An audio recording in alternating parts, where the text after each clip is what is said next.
तो गाइस कैसे हैं हम सब लोग बर्निंग स्वर्ड के एपिसोड 95 के साथ हाजिर हो। तो इस एपिसोड की शुरुआत में हमारे किन्नैन को दिखाते हैं कि हमारा किन्नैन जो होता है वो निंगरू को अपने साथ लेकर उस बंदे के पास जाता है जिसके पास मास्टर मो ने उसे भेजा होता है कि वो बंदा निंगरू की बॉडी के अंदर उसकी कल्टीवेशन को दोबारा से रिकवर करवा सकता है। तो जब वो दरवाजे पे पहुंचता है और जाकर उनसे बात करने लगता है, वो गार्ड जो होते हैं वो गार्ड भी बाकी के सभी गार्ड्स की तरह बहुत ज्यादा बदतमीज होते हैं। तो हमारा किन्नैन उन लोगों से कहता है कि मैं जहाँ पर मास्टर लियू बुकान से मिलने के लिए आया हूँ, क्या मास्टर लियू बुकान घर पर है और मेरे पास यहाँ पर टोकन है जो कि जैन सेक्टर से यहाँ पर लेकर आया हूँ। उसके हाथ से टोकन लेते हैं, उस टोकन को चेक करने के बाद कहते हैं ये टोकन तो वाकई में असली लगता है, मुझे लगता है कि मास्टर मो ने इसे यहाँ पर भेजा है क्योंकि ये वाला टोकन तो सिर्फ और सिर्फ फायर सेक्टर के पैट्रियार्च इस लड़के को दे सकते हैं। तो इसी के साथ ही वो उसे कहता है कि लेकिन आज यहाँ पर मास्टर बुकान तुमसे नहीं मिल सकते, मास्टर लियू इस वक्त घर पर नहीं है। तुम्हारा किन्नैन उसे कहता है तो फिर बताओ कि मास्टर लियू घर वापस कब आएंगे। तो ये बात सुनने के बाद गार्ड काफी ज्यादा गुस्सा हो जाता है और कहता है कि तुम्हें यहाँ पर तमीज नहीं है, मैंने तुमसे कहा ना कि वो घर पर नहीं और आगे से तुम मुझसे ये पूछ रहे हो कि वो घर वापस कब आएंगे। अगर तुम्हें मेरी बात की समझ नहीं आ रही तो फिर यहाँ से दफा हो जाओ और किसी और दिन यहाँ पर आना। गार्ड आगे बढ़ता है और उसे कहता है कि बच्चे जरा शांत हो जाओ, तुम यहाँ पर नए आने वाले बंदे के साथ इस तरह से बात कैसे कर सकते हो। इस लड़के को देखकर लगता है कि ये पहली बार यहाँ पर आया तो फिर इसे यहाँ पर थोड़ा सा रूल्स के बारे में बताना चाहिए। तुम्हें पहले यहाँ पर इसको बताना चाहिए कि हम लोग यहाँ पर किस तरह से काम करते हैं, अगर नहीं मानता तो फिर इसे यहाँ से भगा दो। वो गार्ड आगे बढ़ता है और उसे कहता है कि मेरे छोटे भाई तुम यहाँ के नहीं लगते, लगता है कि तुम बाहर से यहाँ पर आए और तुम्हें यहाँ पर हमारी ग्रेट जू डायनेस्टी के रूल्स के बारे में कुछ भी नहीं पता होगा। यहाँ पर एक रूल है, एक रूल ये है कि अगर तुम्हारे पास टोकन है और साथ में तुम्हें यहाँ पर कुछ पैसे देने पड़ेंगे, अगर तुम यहाँ पर पैसे पे नहीं करते तो फिर तुम यहाँ पर मास्टर लियू से नहीं मिल पाओगे और मास्टर लियू तुम्हें सारी जिंदगी यहाँ पर घर पर नहीं मिलेंगे, यानी कि हर बार तुम्हें एक ही जवाब मिलेगा। तुम यहाँ पर अब हमें पैसे देने के लिए तैयार हो। तुम्हारा किन्नैन उसकी बात सुनने के बाद कहता है लेकिन मेरे पास तो पैसे नहीं है और साथ ही वो सोच रहा होता है कि लू फैमिली के जो लोग थे वो लोग भी इसी तरह के थे, यानी कि वो लोग भी रिश्वत लेकर लोगों को अंदर जाने दे रहे थे और यहाँ पर बिल्कुल वही सीन है। मुझे लगता है कि सभी के सभी गार्ड्स बिगड़ चुके हैं, इन सभी लोगों को डिसिप्लिन की बहुत ज्यादा जरूरत है। यही तो वजह है कि यहाँ पर ये डायनेस्टी बहुत ज्यादा कमजोर होती जा रही है और एक ना एक दिन लू वुटियन इस डायनेस्टी के ऊपर कब्जा कर ही लेगा।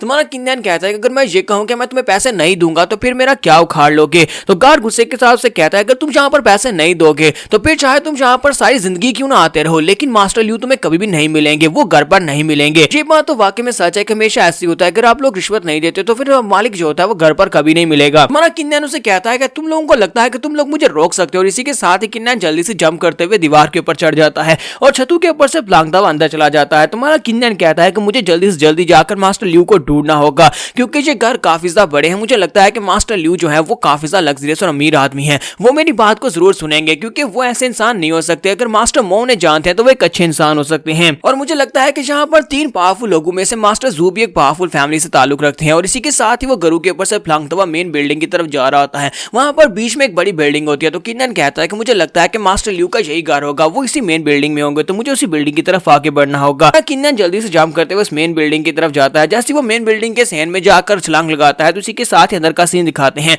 जहां पर मास्टर लियू जो होते हैं अपने रूम में बैठे एक बुक पढ़ रहे होते हैं। जब वो बुक पढ़ रहे होते हैं तो एक बंदा भागता हुआ अंदर आता और कहता है पैट्रियार्च एक बुरी खबर है, कोई हमारे घर के अंदर घुस आया, वो जबरदस्ती दीवारों को फलांगते हुए अंदर आ गया है। तो मास्टर लियू कहते हैं कि किसमें इतनी हिम्मत है कि जो यहाँ पर मास्टर लियू के घर में इस तरह से घुस आया है, जल्दी से उसे पकड़कर मेरे सामने लेकर आओ। गार्ड उनसे कहता है कि सर वो दरवाजे के ऊपर था जहां पर गार्ड ने उसे रोका था, वो लड़का अपने साथ एक टोकन लेकर आया था और वो टोकन फायर सेक्टर का था। मास्टर मो ने स्पेशली वो टोकन इस लड़के को दिया था, लेकिन जब उन्होंने वहां पर उस लड़के को रोका तो वो लड़का अंदर जंप लगाकर अंदर आ गया और जहां जबरदस्ती अंदर घुस आया है। तो ये बात सुनने के बाद मास्टर लियू कहते हैं क्या वाकई में उस लड़के के पास फायर सेक्टर का टोकन था, फिर तुम लोगों ने उसे वहां पर रोका क्यों। और साथ ही वो सोच रहे होते हैं उस बुढ़े आदमी ने एक लंबे अरसे से मेरे साथ कोई बात नहीं की, ना ही मुझे कोई मैसेज भेजा, फिर आज अचानक से उसने यहाँ पर अपना टोकन देकर एक लड़के को यहाँ पर मुझसे मिलने के लिए क्यों भेज दिया है, मुझे लगता है कुछ जरूरी हो सकता है। तो थोड़ी देर के बाद किन्नैन जब वहां पर लैंडिंग करता है तो वो गार्ड से पकड़कर अंदर ले आते हैं और कहते हैं कि सर यही वो बंदा है जो कि हमारी दीवारें फलांगता हुआ अंदर आया है, वो इंट्रूडर है, इस पैट्रियार्च इसको सजा दे। तो मास्टर लियू कहते हैं कि इस लड़की को मेरे पास लेकर आओ। तुम्हारा किन्नैन उनके पास आता है और उन्हें आकर अपने बारे में बताता है कि मेरा नाम किन्नैन है,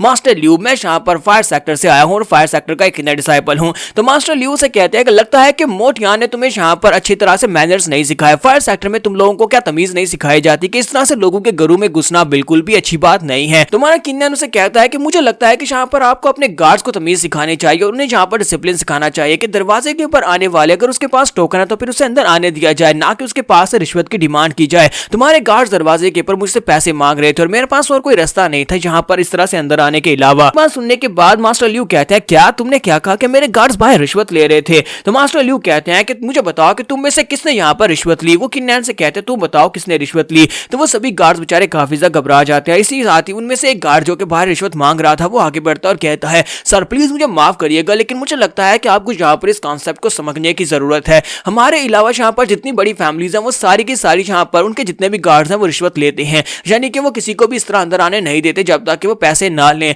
इससे ये बात साबित होती है कि हमारी फैमिली जो है और हमारी प्रेस्टीज कितनी ज्यादा है। अगर हम लोग रिश्वत नहीं लेकर सभी लोगों को ऐसे अंदर आने देंगे तो लोग समझेंगे कि हम लोग बहुत ज्यादा कमजोर हैं, इसी वजह से हम लोग रिश्वत लेते हैं ताकि हम लोग बाकी सभी लोगों के सामने आपकी इज्जत बना सके और उन्हें पता चले कि आपका स्टेटस कितना हाई है। तो मास्टर लियो उसकी बात सुनने के बाद काफी गुस्सा हो जाते हैं और कहते हैं कि बकवास बंद करो, तुम यहाँ पर रिश्वत लेने की मुझे क्या वजह बता रहे हो? क्या तुम्हें लगता है कि यहाँ पर रिश्वत लेने की वजह से हमारी महानता साबित होती है? ऐसा तो बिल्कुल भी नहीं है। मैं कभी यहाँ पर जू डायनेस्टी के 3 अमीर आदमियों में से एक हुआ करता था और तुम्हारी इस गलती की वजह से लोग मुझे किस नजर से देख रहे होंगे। गरीब लोग तो मुझे यहाँ पर ये समझते होंगे कि मैं रिश्वत लेने वाला कोई गद्दार कोई कमीना इंसान हूँ। अगर आज के बाद मैंने तुम गार्ड्स में से किसी एक को भी रिश्वत लेते हुए देखा या फिर मुझे पता चला कि तुमने रिश्वत ली है तो फिर तुम्हें बहुत ही कड़ी से कड़ी सजा दी जाएगी। जो सैलरी तुम्हें दी जाती है उसी में गुजारा करो। चलो जल्दी से आप सभी लोग यहाँ से दफा आ जाओ। तुम्हारा किन्नन आगे बढ़ता और कहता है कि मास्टर लियू आप वाकई में एक बहुत ही समझदार इंसान है और आपने यहाँ पर बहुत ही अच्छे से लोगों को समझाया है। तो मास्टर लियू से कहते हैं कि तुम यहाँ पर क्या करने के लिए आए हो? अच्छा ठीक है बताओ कि मास्टर जैन ने तुम्हें यहाँ पर क्यों भेजा है, सॉरी मास्टर मो ने तुम्हें यहाँ पर क्यों भेजा है? तुम्हारा किन्नन कहता है कि मास्टर लियू प्लीज मुझे माफ करिएगा पर मास्टर मो ने यहाँ पर मुझे आपसे मिलने के लिए नहीं भेजा, बल्कि मैं यहाँ पर पर्सनली अपने लिए रिक्वेस्ट करने के लिए आपके पास आया हूँ। मास्टर मो ने मुझे बस आपके पास पहुंचने का रास्ता बताया था और साथ ही अपने पास से टोकन दिया था ताकि मैं आपसे मिल सकूं। हमारा किन्नन कहता है कि मेरे पास आपके लिए एक रिक्वेस्ट है। मेरी एक बहुत ही अच्छी दोस्त है जिसके टैलेंट को किसी ने चोरी कर लिया है, जिसकी वजह से अब वो बेचारी बेहोश पड़ी है। तो क्या आप उसकी मदद कर सकते हैं? प्लीज उसकी मदद कर दे। साथ ही हमारा किन्नन अपने पास एक बॉक्स निकालता है जिसके अंदर स्पिरिट स्टोन रखे होते हैं। तो वो कहता है ये सारे के सारे स्पिरिचुअल स्टोन मैं अपनी किन फैमिली की तरफ से आपके लिए लेकर आया हूं, प्लीज इसको एक्सेप्ट करें और मेरी दोस्त की मदद करें।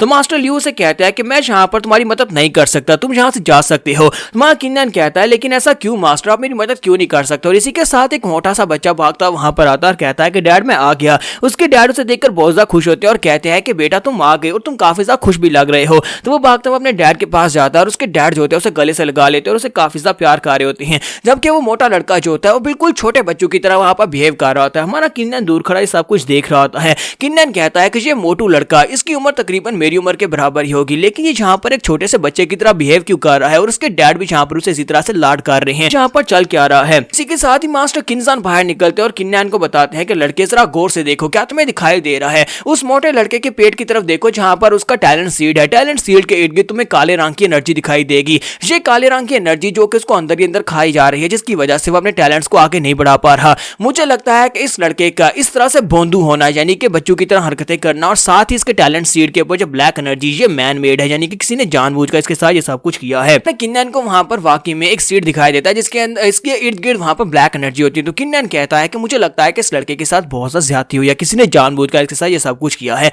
तो यहाँ पर हम लोग अपनी एपिसोड 95 का एंड करेंगे। नेक्स्ट एपिसोड में देखेंगे हमारा किन्नन इस मोटू की मदद करके मास्टर लियू से किस तरह से मदद लेगा। एपिसोड की एक्सप्लेनेशन अच्छी लगी हो तो कमेंट करके जरूर बताइएगा। चैनल को सब्सक्राइब कर दे, वीडियो को लाइक और शेयर कर दे। शुक्रिया।